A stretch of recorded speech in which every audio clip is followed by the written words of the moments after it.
Rahul Gandhi is equals to झूठ का पिटारा। हाँ हाँ, झूठ का पिटारा। हर बार राहुल गांधी कोई ना कोई नई कहानी लेकर आते हैं, वो भी ऐसी कहानियां जो झूठ से भरी होती है। कभी कहते हैं लोकतंत्र खतरे में है, कभी कहते हैं देश का भविष्य खतरे में है। जैसे ही पिटारा खुलता है उसमें बस झूठी कहानियां होती हैं, जिसमें ना तो कोई फैक्ट्स और ना ही कोई रियलिटी। अब सरकार पर उंगली उठाने से अच्छा होगा राहुल जी थोड़ी मेहनत सच दिखाने पर भी कर लो, शायद भविष्य उज्जवल हो जाए आपका। खैर, आगे बढ़ते हैं।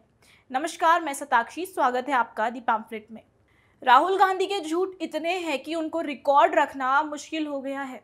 हाल ही में राहुल गांधी बोलते हुए नजर आए कि गोडसे कॉन्स्टिट्यूशन के खिलाफ था, लेकिन फैक्ट चेक कुछ और ही बताते हैं। बात साफ है, कॉन्स्टिट्यूशन 26 नवंबर 1949 को अडॉप्ट किया गया था और ये सामान्य जानकारी 10वीं कक्षा के बच्चे भी जानते हैं कि भारत के संविधान का निर्माण 9 दिसंबर 1946 को शुरू हुआ था। अब इस प्रोसेस में कुल 2 साल 11 महीने और 18 दिन लगे थे। 26 नवंबर 1949 को संविधान सभा ने संविधान को स्वीकार किया था और उसी दिन से इसके कुछ प्रोविजंस लागू हो गए थे और पूरा संविधान 26 जनवरी 1952 को सामने लेकर आया गया था। तो फिर 15 नवंबर 1949 को मर चुके नाथूराम गोडसे ने संविधान का विरोध कब किया? ये कहना तो बिल्कुल ही नॉनसेंस होगा। गोडसे ने गांधी जी को गोली से मारा। गोडसे इस संविधान के खिलाफ था। जब उसने गांधी जी को गोली मारी, उसके दिल में गांधी जी से नफरत क्यों थी, गुस्सा क्यों था? और सबसे बड़ी बात, राहुल गांधी गोडसे को कॉन्स्टिट्यूशन के खिलाफ बता रहे हैं, पर जिस परिवार ने 25 जून 1975 को लोगों से उनके बोलने के राइट्स छीन लिए थे, हर एक एथिकल चीजों में सेंसरशिप लगा दी थी और जिसने कॉन्स्टिट्यूशन का हुलिया ही बदल डाला था, वही आज दूसरों को कॉन्स्टिट्यूशन का विरोधी कह रहा है। हिपोक्रेसी तो चरम सीमा पर है इनकी। हिपोक्रेसी की भी सीमा होती है। वोट चोरी जो आजकल एक अहम मुद्दा चल रहा है। राहुल गांधी वोट चोरी का नाम ले लेकर जनता को गुमराह करने की कोशिश कर रहे हैं, बिना किसी एविडेंस के साथ, और वे इलेक्शन कमीशन और पूरे डेमोक्रेटिक नेशन पर उंगली उठा रहे हैं, पर जैसे मानो हर हार उनकी मेहनत नहीं बल्कि किसी चोरी का नतीजा हो। असलियत यह है कि वोट चोरी का आरोप लगाने वाले खुद उस परिवार से आते हैं जिस पर इतिहास में चुनावी गड़बड़ी और इमरजेंसी के दौरान डेमोक्रेसी को कुचलने के आरोप लग चुके हैं। सवाल यहां खड़ा होता है कि क्या ये सिर्फ हार का बहाना है या फिर जनता के भरोसे पर स्ट्राइक करने की एक सोची समझी पॉलिटिक्स? वोट चोर गद्दी छोड़ वाला इंसिडेंट तो आप सब सुन ही चुके हो। छोटे छोटे बच्चे आ रहे हैं, बड़ा स्ट्रेंज फिनोमेना है। छोटे से बच्चे आ रहे हैं, मेरे पास आ रहे हैं और मेरे कान में कह रहे हैं वोट चोर गद्दी छोड़, एक के बाद एक। मतलब ये एडल्ट्स नहीं है, छोटे से हैं। अब छोटे से 6 साल के बच्चे को पता लग गया, और एक नहीं मतलब अनेक आ रहे हैं, हजार। जहां भी जा रहा हूं वोट चोर गद्दी छोड़, वोट चोर गद्दी छोड़, वोट चोर गद्दी छोड़। ये पूरा इंसिडेंट राहुल गांधी का एक और पॉलिटिकल ड्रामा लगता है।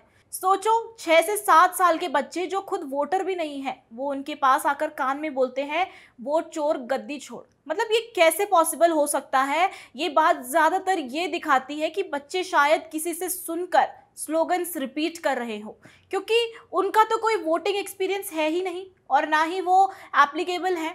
अब राहुल गांधी का ये नैरेटिव इस प्रोसेस को ट्विस्ट करके वोट चोर का पॉलिटिकल एंगल देने की पूरी कोशिश कर रहे हैं, ताकि सीधे सीधे सरकार को टारगेट किया जा सके। 2018 में राहुल गांधी ने सरकार पर आरोप लगाया था कि मोदी सरकार ने राफेल डील में अनिल अंबानी को हजारों करोड़ का फायदा दिया था, लेकिन दस्तावेज और सुप्रीम कोर्ट का फैसला कुछ और ही कहता है। अब राहुल गांधी का एक ऐसा बयान जिसका ना तो सर है ना पैर, क्योंकि राफेल का इंटरगवर्नमेंटल एग्रीमेंट सीधे भारत और फ्रांस की सरकारों के बीच हुआ था। इसमें किसी प्राइवेट कंपनी या बिचौलिए का कोई कॉन्टैक्ट देखने को नहीं मिला था। डसॉल्ट एविएशन ने अनिल अंबानी की रिलायंस डिफेंस को केवल एक छोटा सा ऑफसेट सब कॉन्ट्रैक्ट दिया था, जिसका जेट की कीमत या पूरी डील पर कोई असर नहीं पड़ा था। वही दिसंबर 2018 की बात करें तो सुप्रीम कोर्ट ने साफ कहा कि राफेल डील में करप्शन या फेवरेटिज्म का कोई सबूत देखने को नहीं मिला, जबकि 2019 की सीएजी रिपोर्ट में भी पता चला कि ये डील न केवल ट्रांसपेरेंट थी बल्कि यूपीए सरकार के समय के प्राइस से भी सस्ती देखने को मिली थी। अब राहुल गांधी और उनकी बनी बनाई कहानी आखिर अब क्या ही बोल सकते हैं। इस बात में जनता को समझदारी दिखाना बहुत ज़रूरी है, क्योंकि जहां जनता समझदारी दिखाएगी वहीं सही सरकार बन पाएगी। अब राहुल गांधी का झूठ फरेब का तो क्या ही बोले। वो बोलते हैं ना, झूठ बोलने के लिए भी दिमाग चाहिए होता है। आगे आप सब समझदार हैं ही। पर बात साफ है, ये राहुल गांधी के झूठे एलिगेशंस कभी खत्म नहीं होंगे, क्योंकि ये आज से नहीं, पिछले 60 इयर्स से यही झूठ की राजनीति चलती आ रही है। हर बार एक नया झूठ और नई कहानी, और फिर जब सच सामने आता है तो चुप हो जाते हैं या तो विषय ही बदल दिया जाता है। जो पार्टी इतने सालों से सिर्फ ब्लेम गेम और प्रोपेगेंडा पर चलती आई हो, उससे सच की उम्मीद क्या ही रखी जा सकती है। अब राहुल गांधी भी तो उन्हीं के वारिस हैं।